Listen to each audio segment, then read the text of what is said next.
Good morning, everyone. Welcome back to the Lynn Lowdown. I'm Danny Vittori, and today we welcome on Wendy Joseph to talk about the Frederick Douglass Speech reading coming up in a few weeks. I love this event every year, and I'm so glad you came on to talk about it. Thank you, Danny. Now, I'm excited to just remind the people that this is just on the heels of the North Shore Juneteenth celebration, which is going to be on the Lynn Common. Yeah. So only 12 days later, another North Shore Juneteenth event, also sponsored by Mass Humanities, is our annual Frederick Douglass community reading, where we read that Frederick Douglass 1852 speech named "What to the Slave is the 4th of July." And you do read a condensed version, I'll admit it, because the original speech was, what, 4 hours? Yes, they used to speak a very, very long time. So Mass Humanities put it down to 45 minutes, which means that 45 people can read 1-minute paragraphs. And people can sign up, or just on the day of, if they feel like reading, they can come up and Absolutely. try it. There's a sign-up sheet if you go to the North Shore Juneteenth website. I like it when people just show up and just say, "Yeah, I'll do this for you. I'll come in and speak those words of Frederick Douglass." You said it's so powerful. I haven't done it, but I've watched so many people do it. Like you said, it can be an incredible It's an experience. empowering speech. What I do say to people, especially if they're doing it for the first time, is you are going to feel so smart when you hear those words of Frederick Douglass coming out of your mouth. Oh my gosh, and it stays with you. People say at the end, I want the speech, I want the whole speech, I want to bring it home. And another thing that we were speaking about, Danny, is that this speech is 1852, a full 10 years before the Civil War even began. Frederick Douglass had only gotten his freedom papers 6 years before that. Wow. And in the speech, he was challenging the nation to examine the big chasm between the founding fathers and the founding principles and the institution of slavery. And we're still seeing issues where there is a large chasm between what the democratic type of government is supposed to be doing and what's happening to people.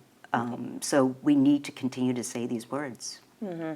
And you even expanded upon it a little bit, but Douglass, what did he do? Like, what was his, obviously he had a very large impact, but what was some of his history? Well, some of his history was right in Lynn, as you know.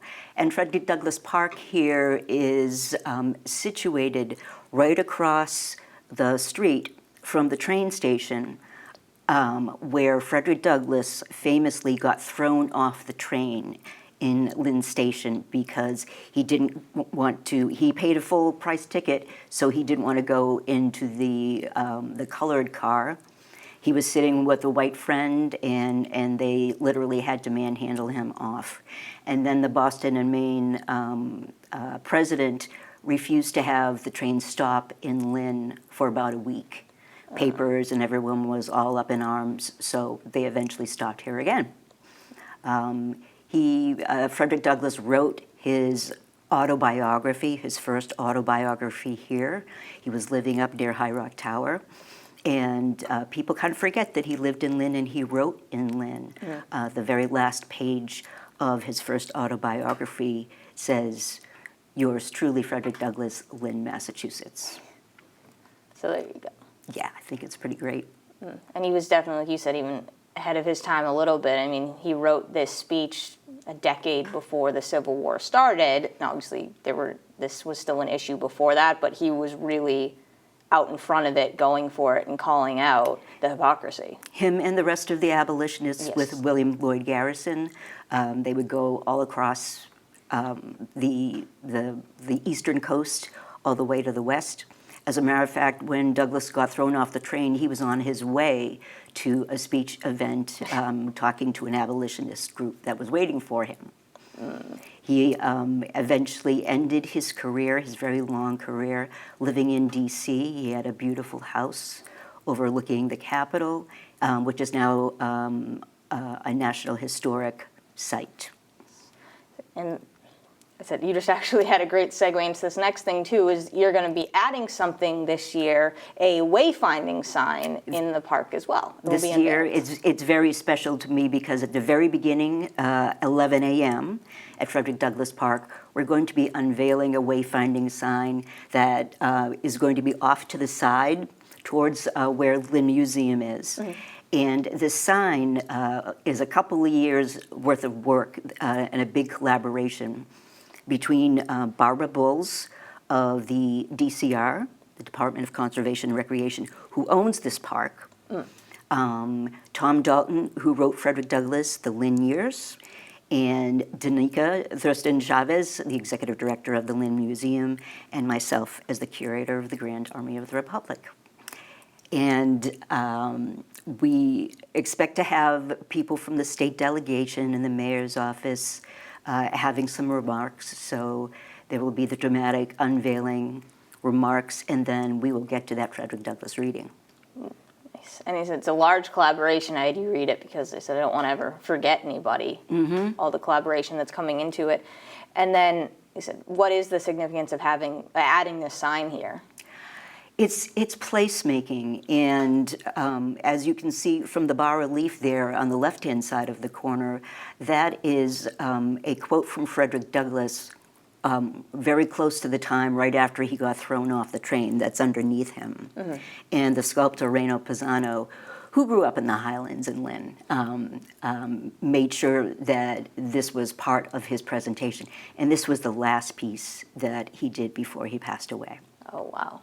So even more significance. It is. And now, we've mentioned it a little bit, but the speech reading is on July 3rd at 11 a.m. Is that correct? Yes. Thursday, July 3rd at 11 a.m. at Frederick Douglass Park, 1 to 15 Exchange Street. I usually just say right next to the Lynn Museum. Yeah. And the very large mural helps as a way to find it as well. Yes, this beautiful mural that was up there far before the Frederick Douglass Park was created by Yeti Frankel back in the day, and that was a big community project as well. And how many years have you been doing the reading? I'm curious. I think it's close to 20 years. Wow. Lynn was one of the first people to do this program that Mass Humanities was just creating. And if people will remember, it began up at High Rock Tower, where the Hutchinson family, who knew Frederick Douglass, lived. Frederick Douglass was up there at High Rock Tower, so I thought it was a good place. But once we got the Frederick Douglass Park, we knew that it had to go there. Well, yeah, of course, it has to go there. And it doesn't lose its impact, doesn't lose its meaning. Anyone who might think, so you do it every year, but I go, no, it almost gets more every single year. It does, because every single year I do say, and it's crazy that it becomes even more important each year. He was fighting for the same things that we need to fight now. Right. Exactly. And I will ask, do you yourself read usually, or are you more allowing other people? I'm the coordinator. Sometimes things are happening fast and furious. We have up to 4 mics there, so people come and fill in. It's a very fun exercise that helps keep the energy up. Yeah, I remember I went to cover it last year, and there was a point where I went, oh wait, I have to be filming this, because I was standing there just watching it, and then went, oh wait, I have a job. That's what happens when you're listening to those words of Frederick Douglass. The things that he says, people hearing it upon the first time are a little shocked. A little bit, yeah. Mm-hmm. Very powerful, and I'm happy to do it each year. Yes, and anyone can show up, free, open event for anyone? So free open event, come watch the Politicos at 11 a.m., see the new sign, and then get in line to read one paragraph. Takes 1 minute of your time. 1 minute, but it's so impactful. And I know I threw up in a moment, but was there anything else I hadn't mentioned that you wanted to touch upon? I think we did it. Come to Frederick Douglass Park, July 3rd, 11 a.m. Awesome. We nailed it. And again, thank you so much, Wendy, for coming on. It's always a pleasure to have you. Thank you, Danny. Of course, anytime. And once again, I'm Danny Vittori. This has been the Lynn Lowdown, and we'll see you next week with more guests.